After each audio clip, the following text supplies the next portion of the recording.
खुलुमबाय गिबियावनो नोंथांमोनखौ बयखौबो चेनेलाव बरायना लाग्रोनाय जाबाय नोंथांमोननि थाखाय दिनै मोनसे गोनांथार भिडिअ लाबोनाय जादों आसा खालामदों नोंथांमोना बे भिडिअखौ बयबो जोबजासिम नायलांगोननानै आं नोंथांमोननिसिम बे भिडिअनि गेजेरजों CMAAA जिबन प्रेरणा स्किम आरो बेनिफ्राय निजुत बाबु आसनि स्किमनि बागै आं नोंथांमोननिसिम माखासे गोनांथार आपडेट नोंथांमोननिसिम खोन्थाहरनोसै जेनेबा जोंहा दिनै CMAAA नि नैबे 1 लाख फैसानि चेकखौ जोंहा राननानै होबाय नालाय जोंहा दिनै कामरुप डिस्ट्रिक्टनिखौ रानना होनाय जाबाय दा बेनिखायनो आं नोंथांमोननिसिम जोंनि नैबे बिटिसिनि जिल्लाफोर जेरै नैबे उदालगुरि बाक्सा तामुलपुर चिरां क'क्राझारनिखौलाय माब्ला सोना होगोन आं बिनि बागै नोंथांमोननिसिम खोन्थाहरनो सानदों आरो बेजों लोगोसेनो जिबन प्रेरणा स्किम निजुत बाबुनि बागैबो आं माखासे आपडेट खोन्थाहरगोन नोंथांमोना बयबो भिडिअखौल' जोबजासिम नायलांबानो जाबाय दा बेनिफ्राय आंनि नोंथांमोननिसिम दानिया मोनसे खावलायनायबो थाग्रोबाय नोंथांमोना गिबियावनो गासिबो चेनेलखौ साबस्क्राइब खालामना लाग्रोलायनानै जाहाथे नोंथांमोना बेबादिनो भिडिअखौ मोननो हायो आं गिबियावनोथ' नोंथांमोननिसिम नैबे CMAAA नि नैबे चेक राननायनि बागैनो खोन्थाहरनोसै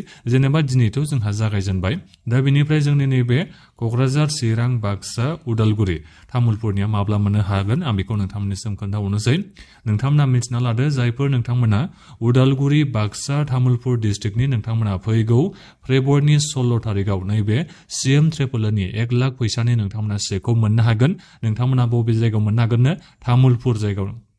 नोंथांमोना मोननो हागोन जेनेबा जायगाखौथ' आं दायो मोजाङै मिथिना मोननो हानाय जायाखै जिखिनि जाया मानो तामुलपुर डिस्ट्रिक्टआव मोननो हागोन बबे जायगायाव प्रग्रामखौ लागोन दा बेखौ एक्जेक्टलि आं मिथिना मोननो हानाय जाथ'वाखै जिखिनि जाया मानो आं नोंथांमोननिसिम एसे उनाव बबे जायगायाव जागोन प्रग्रामा आं बेखौ मिथिना मोनोबा नोंथांमोननिसिम भिडिअ लाबोना खोन्थाहरनाय जागोन दा मिथिबाय जानो हागौ उदालगुरि बाक्सा तामुलपुर डिस्ट्रिक्टनिया नैबे CMAAA नि 1 लाख फैसानि चेकखौ फैगौ फेब्रुवारिनि 16 तारिखआव मोननो थांगासिनो दङ दा बिनिफ्राय खोनासंना लादो नैबे चिरां क'क्राझारनिया खै तारिखआव मोननो थांगासिनो दङ फैगौ फेब्रुवारिनि 19 तारिखआव चिरां क'क्राझारनिया 1 लाखनि चेकखौ मोननो थांगासिनो दङ CMAAA निखौ बबे जायगायाव मोनगोन काजलगाव जायगायाव नोंथांमोना मोननो हागोन एक्जेक्ट लकेसनखौ आं नोंथांमोननिसिम एसे उनाव खोन्थाहरगोन नोंथांमोना जेबो टेनसन खालामनो नाङा अब्लाबो नोंथांमोना दाथ' मिथिना मोनखाबाय नालाय फैसाखौ माब्ला मोनगोन दा बिनिफ्राय फैदो नैबे आं एसे थाबैनो नोंथांमोननिसिम खोन्थाहरजोबनोसै नैबे जिबन प्रेरणा स्किमनि फैसाखौ गासिबो नोंथांमोना मोनजोबनो हागोन फेब्रुवारिनि 10 तारिखआव जायफोर नोंथांमोननि स्टेटासआव एप्लिकेशन फर डिसबार्समेन्टसिम नोंथांमोननि एप्लिकेशना मोनहैबायबा नोंथांमोना 100% बेखौ सानना लाखादो आरो नैबे 2500 फैसाखौ नोंथांमोना फेब्रुवारिनि 10 तारिखनिफ्राय मोनफ्रोमबो मासाव मोनलांबाय थानो हासिगोन नोंथांमोना सानना लाबानो जाबाय टेनसन लानांगौनि गोनांथि गैला जोंहा दिनै 7 तारिख जाबायनोसै आरो माथो सानथामल'सै फैसाखौ मोननो थाखाय दा बेनिखायनो जायफोर नोंथांमोननि स्टेटासआव एप्लिकेशन फर डिसबार्समेन्टसिम नोंथांमोननिया सहैबायबा कमप्लिटेडा जेब्ला नोंथांमोना फैसाखौ मोनगोन अब्लासो जागोन दा बेनिखायनो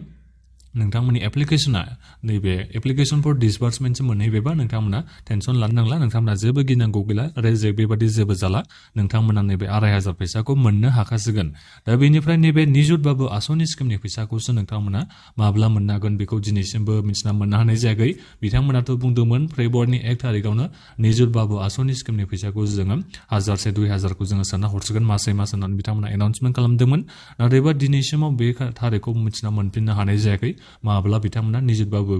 आसनि स्किमनि फैसाखौ सोना हरगोन बेखौ दा जिखियानो जाया मानो जायफोर नोंथांमोना निजुत बाबु आसनि स्किमनि थाखाय एप्लाइ खालामनाय नोंथांमोना जेबो टेनसन लानांगौनि गोनांथि गैया नोंथांमोना फेब्रुवारिनि 25 तारिखनि सिगां मोनगोन 25 तारिख नङाबाबो फेब्रुवारिनि नैबे 20 तारिखनि सिगां मोनगोनखौ नोंथांमोना आसाखौ लानो हागोन जेनेबा जोंहा इलेक्सननि MCCआ 27-28 तारिखआव जोंहा नांगोन बादि फेब्रुवारिनि 27-28 तारिख खालि जोंहा नांगोन बादि दा बेनिखायनो